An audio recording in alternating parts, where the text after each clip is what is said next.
Hello दोस्तों, मेरा नाम है संजीव और मैं आज हाजिर हूँ एक और नई कहानी लेकर।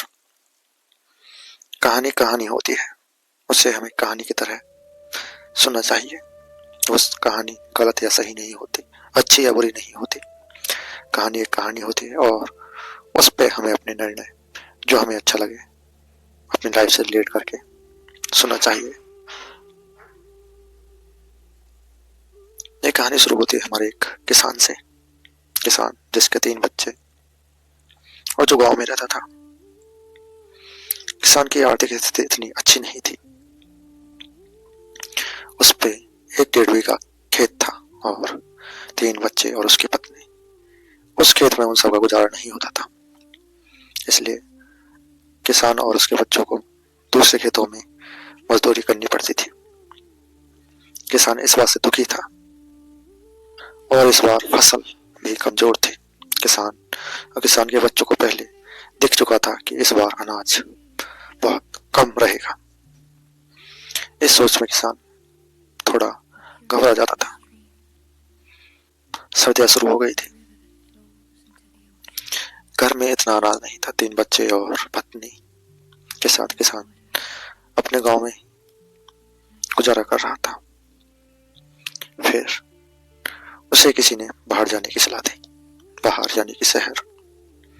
उसने बताया कि शहर में अगर तुम जाओगे तो तुम्हें अच्छी मजदूरी मिलेगी और काम भी इतना कठिन नहीं होता। यहाँ पर जो जमींदार होते हैं गांव के, वो सुबह से शाम तक काम कराते हैं और मजदूरी भी थोड़ी मिलती है। किसान ज्यादा बूढ़ा नहीं था, बच्चे भी इतने बड़े नहीं हुए थे कि उनको साथ ले जा सके। तो किसान तीनों बच्चों और पत्नी को बताकर दूसरे दिन सुबह शहर के लिए निकल जाता है। शहर ज्यादा दूर नहीं था, मुश्किल से 7-8 किलोमीटर की दूरी पर था। शहर के लिए किसान निकल जाता है, हाथ में एक रोटी की पोटली लेकर वो शहर के लिए चल देता है। 7-8 किलोमीटर चलने के बाद वो सुबह 9-10-11 बजे तक शहर पहुंच जाता है। शहर में बहुत जगह वो काम ढूंढता है, बहुतों से मिलता है, पर काम नहीं मिल पाता। अब वो शाम को निराश होकर घर की तरफ आ रहा होता है।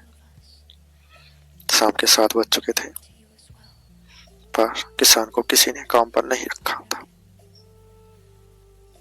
किसान अंदर से थोड़ा टूटा हुआ था और अब खाली हाथ, क्योंकि रोटियां उसने खा ली थी, खाली हाथ में थैला लिए हुए वो आ रहा था। उसके बाद किसान के पास पर्याप्त कपड़े नहीं थे, तो ठंड भी उसे बहुत लग रही थी। अब गांव की तरफ वो आना शुरू होता है। आपको पता ही है, शाम के 7:30 बज रहे हैं। जाड़ों में जब शाम के 7 बज रहे होते हैं तो मानो ऐसा लगता है जैसे रात के 11-12 बज रहे हो। किसान शहर से गांव की तरफ निकलता है। वही 7-8 किलोमीटर उसे वापस अपने गांव के लिए चलना पड़ता है। किसान 4-5 किलोमीटर तक बहुत आसानी से चल रहा होता है। आपको पता ही है कि सड़क कितनी सुनसान हो जाती है जाड़ों के टाइम, और ऊपर से कोहरा और ठंडी हवा, ये ठंड को इतना बढ़ा देती है कि अच्छे खासे कपड़ों में भी ठंड लगने लगती है। ऐसा किसान के साथ भी हो रहा था। एक तो इतने कपड़े नहीं थे ऊपर से, और ऊपर से ये ठंड हाथों में कपकपे चल रही थी, दांत भी ठंड के मारे किटकिटा रहे थे। परंतु किसान घर पहुंचने की आस में आगे बढ़ रहा था। अब आपको मैं यहाँ पर बताऊं, एक गांव से और शहर के रास्ते के बीच एक शमशान भी पड़ता था और एक घना जंगल। घना जंगल ये गांव से 2-3 किलोमीटर का दायरे में पड़ता था। बाकी जहां से शहर चालू हो जाता था वहां से 4-5 किलोमीटर दूर से सड़कें पक्की पक्की सड़कें थी और गांव की तरफ 2-3 किलोमीटर की तरफ कच्ची सड़कें थी। किसान पक्की सड़क को पार कर चुका था और सड़क से नीचे उतरकर अपने गांव का कच्चा रास्ता उसने ले लिया था। उस पर चलते चलते जैसे वो जंगल में चल रहा था उसे एक आग जलती हुई दिखाई दी और उसके पास गया। पास जाने पर देखा तो एक तांत्रिक बैठा था, लंबे बाल, काले कपड़े और हाथ में चिलम लिए। वो धुएं के कस को इस तरह हवा में बिखेर रहा था मानो संसार का आनंद का अनुभव वो कर रहा हो। जैसे ही उसके मुंह से धुआं हटा, तांत्रिक और किसान की आंखों ने एक दूसरे को देखा। आग जल रही थी। किसान आकर खड़ा हो गया। तांत्रिक ने किसान को हाथ के इशारे से बैठने को कहा। किसान वहीं बैठ गया। फिर तांत्रिक ने किसान की तरफ चिलम बढ़ा दी। किसान धूम्रपान नहीं करता था, परंतु वो तांत्रिक को मना भी नहीं कर पाया। तांत्रिक ने बोला, ठंड लग रही है, 2 कस ले लो, थोड़ा आराम मिलेगा। किसान तांत्रिक को बिना मना करे चिलम को हाथ में ले लेता है और 2 कस खींचता है। जैसे ही 2 कस खींचता है उसे थोड़ा आनंद का अनुभव होता है। ठंड अब थोड़ी कम लगने लगी थी। किसान अब थोड़ा अच्छा महसूस कर रहा था। तांत्रिक चिलम उससे वापस ले लेता है और खुद एक लंबा कस लेने के बाद धुआं हवा में छोड़ता है।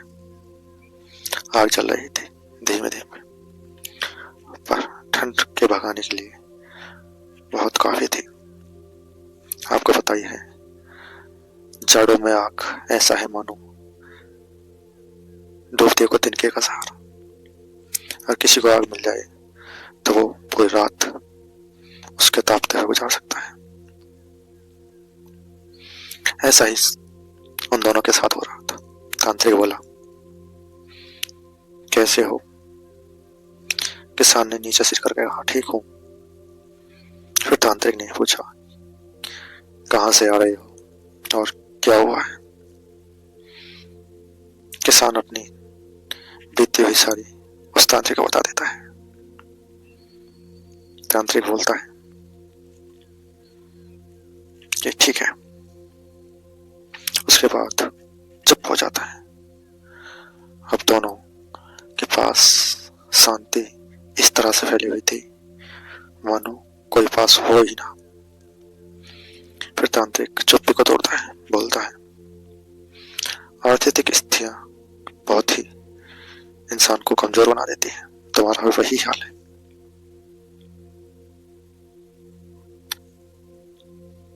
इस बात को बोलते हुए तांत्रिक अपने झोले में हाथ डालता है और एक छोटा सा लाल कपड़ा निकालता है। फिर वो जो आग की राख थी उसमें से थोड़ी सी राख उठाता है और कपड़े में राख को बांध देता है। उस कपड़े में एक मुट्ठी राख की पुतली बन जाती है। तांत्रिक उसमें किसी आंख मीच कर कुछ मंत्र बुदबुदाता है और किसान को पकड़ा देता है। किसान उसको हाथ में ले लेता है। दोनों हाथों से उस किसान ने उस राख को अपने हाथों में दबा लिया था। राख की पुतली इतनी छोटी थी कि वो दोनों हाथों में आसानी से बंद हो गए थे। किसान के मन में कुछ प्रश्न उठ रहे थे। तांत्रिक कोई जवाब नहीं देता और अपनी चुप्पी तोड़ते हुए बोलता है कि ये जो पोटली है ये मैं तुम्हें दे रहा हूं, इस बारे में किसी को बताना मत। और दूसरी बात यह है कि हर पूर्णिमा की रात जब चांद पूरी तरह से अपना प्रकाश चारों तरफ बिखेर रहा होता है,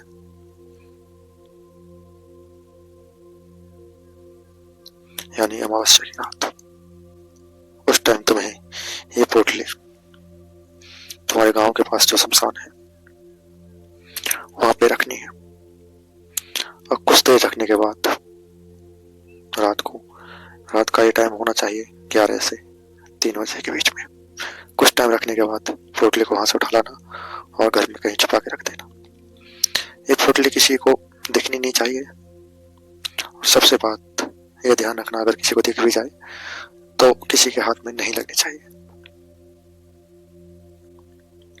किसान तांत्रिक से ये सब सुन के चुप हो जाता है।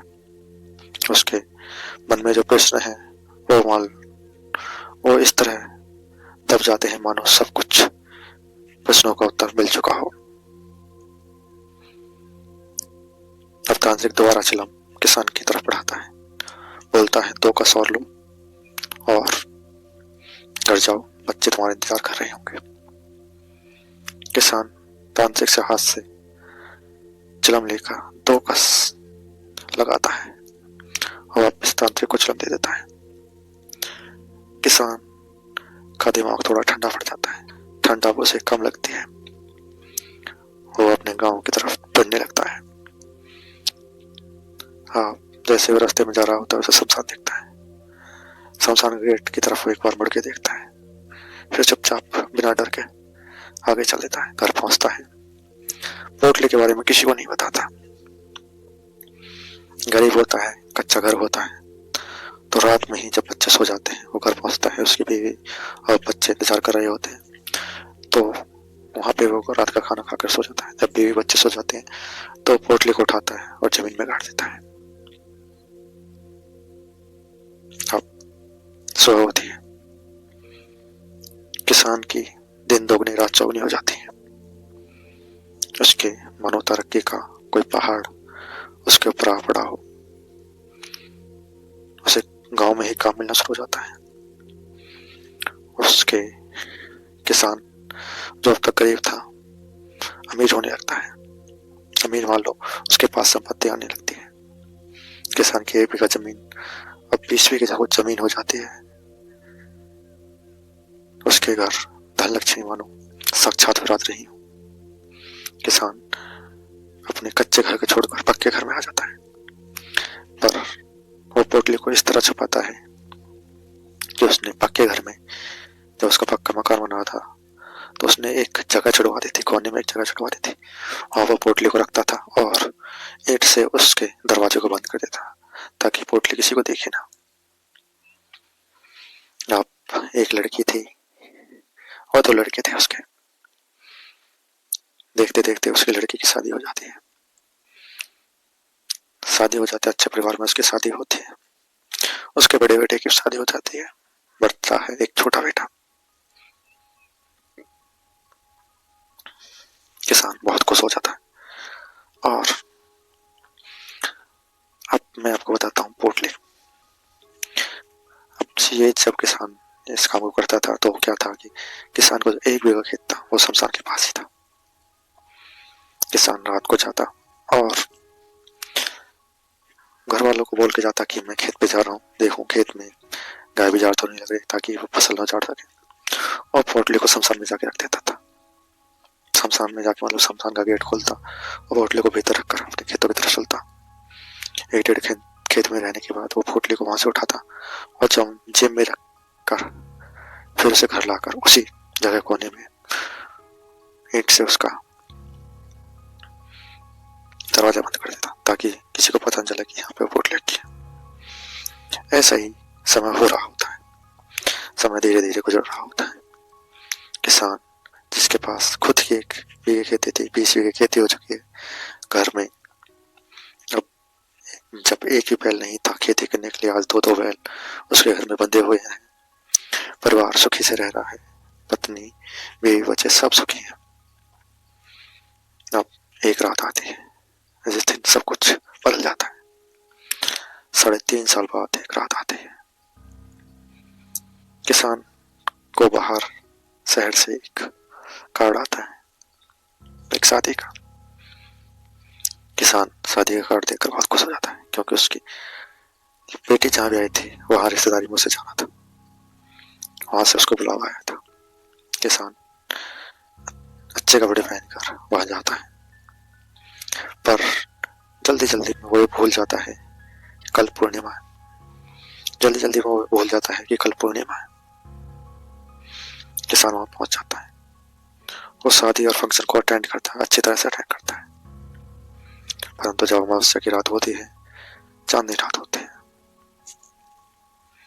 और वो भूल चुका होता है कि पोटली को भी उसे शमशान में रख के आना पड़ता है। जब वो बिजी हो जाता है तो सब भूल जाता है। इसी तरह से भूल जाता है। अब सुबह होती है, पूर्णिमा की रात की दूसरी सुबह। किसान को याद आता है कि वो पोटली तो उसने कल रखी ही नहीं। फिर क्या था? किसान घबरा जाता है। किसी तरह जल्दी जल्दी अपने घर आता है। उसे पता था पोटली कहाँ रखी हुई है। वो घर के कोने में जाता है, कुछ खाता पीता नहीं, घर के कोने में जाता है। जो उसने ढक रखी थी उस जगह को वहां से ईंट हटाता है, देखता है पोटली नहीं होती है। वो थोड़ा घबरा जाता है। वो घर वालों से बोलता है कि तुमने कहीं पोटली देखी? पर घर में तो किसी को पोटली के बारे में नहीं पता, कैसी पोटली, किस तरह की, कोई नहीं जानता। किसान थोड़ा पागल सा हो जाता है। तो अपनी पत्नी से बोलता है, तुमने पोटली देखी? किसान की पत्नी होती है, पोटली कैसी पोटली, कैसी पोटली? उन्होंने बोला, लाल सी पोटली, लाल से कपड़े में थे। किसान की पत्नी कहती, आज तक तुमने हमें किसी पोटली के बारे में बताया तक नहीं, हम कैसे जाने कौन सी पोटली? वो अपने छोटे लड़के से पूछता है, बड़े लड़के से पूछता है, लड़के की पत्नी से पूछता है, पर कोई पोटली के बारे में कुछ नहीं जानता। वो दिन किसान बहुत दुखी होता है, पागल हो जाता है। उस दिन से उसकी तबीयत बिगड़ने लगती है। पोटली के गम में वो डूब जाता है। पूरे 1 महीने तक वैद्य, डॉक्टरों को सबको दिखाया जाता है, पर किसान की तबीयत ठीक नहीं होती। और आज एक रात आती है कि किसान की चिता उसी शमशान में जल रही है। किसान चिता के ऊपर लेटा हुआ और उसकी चिता शमशान में जल रही है। रात के 12 बज चुके हैं। तांत्रिक फिर आता है। तांत्रिक अब शमशान में आता है। किसान की आत्मा जा चुकी होती है। कहाँ? तांत्रिक चिता के पास आकर खड़ा हो जाता है। उसके हाथ में वही चिलम और उससे वो कस ले रहा होता है। अब आग की जगह वो किसान की चिता वहां पर चल रही है। ये धुएं आकाश में काले बादल बना रहे हैं। और यह देखकर तांत्रिक उसी शांति में, उसी गहराई में चिलम के कस मार रहा होता है। और फिर तांत्रिक अपनी झोली को अपने कंधे से उठाता है। उसमें देखता है वो पोटली जो उस तांत्रिक ने किसान को दी थी, वो तांत्रिक के बैग में ही है। और यहाँ पर हमारी कहानी खत्म होती है। आपको पता है कि पोटली उस तांत्रिक के पास कैसे पहुंची? तो मैं आपको बताता हूँ। आपने बहुत बार सुना होगा मारण क्रिया, या जो शक्तियां हैं वो लोगों का काम करती हैं। जैसे मारण क्रिया हुआ, कच्चा कल हुआ, ये क्या करते हैं? अगर किसी पे छोड़े भी जाते हैं तो उसको, मान लो किसी के लिए मारने के लिए छोड़े जाते हैं तो उसको मार देते हैं। फिर उनका क्या काम? वो कुछ नहीं करते। जब जॉन उन्हें बस में करके रखता है, जॉन को भेजता है, उसी के पास वापस आ जाते हैं। उसी तरह ये पोटली भी अपना कार्य करके, किसान के पास अपना कार्य करके तांत्रिक के पास वापस आ जाती है। और यहाँ पर हमारी कहानी खत्म हो जाती है। अगर यह कहानी आपको अच्छी लगी हो तो कृपया चैनल को सब्सक्राइब करें और वीडियो को लाइक करें। Thank you.